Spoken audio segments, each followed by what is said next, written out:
Сәлеметсіздер ме ханымдар, сіздермен мөлдір. Бүгін керемет, ауызда еритін, дәмді, жұмсақ медовый торт жасайтын боламыз. Небәрі 2 қасық медіңіз болса болғаны дәмді керемет торт шығады. 2 қасық мед, 100 грамм сармай, біраз қасық сода, 50 грамм қант ұнтағы болса болды. Ыдысымызға, қызып тұрған ыдысымызға 2 қасық мед салып, оның үстіне бір ас қасық сода саламыз. Екеуін араластырамыз. 2-3 есе көлемді болады. Осылай көтеріліп, сол кезде біз қант ұнтағын саламыз. Тағы да араластырып, енді 100 грамм сары майымызды саламыз.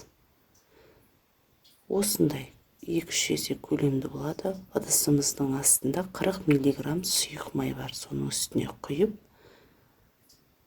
енді ұнымызбен 4 жұмыртқамызды бірінен кейін бірін саламыз. Бірінші ұн саламыз, себебі біздің массамыз ыстықтау.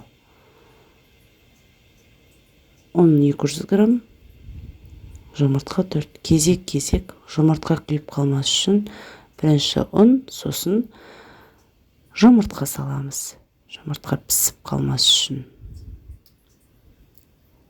Осылай болып шығады массамыз, тестамыз. Осылай 23 дециметрлік формамызбен осылай жазып шығамыз. Міне, бір келгетіп. Енді 180 градуста пеште пісіріп шығамыз. 4 корж шығады. Міне, жұп-жұмсақ. Бұлай да үзіліп, сынып кетпейді. Қараңыздар, достар.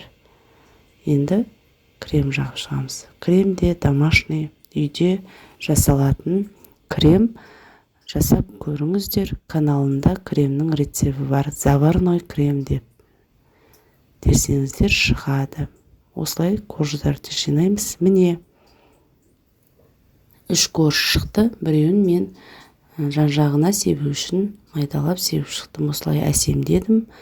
Жасап көріңіздер. Өте дәмді балығын торт шығады.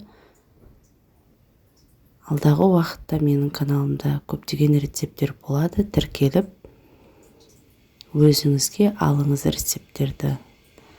Міндетті түрде жасап көріңіздер. Ас болсын.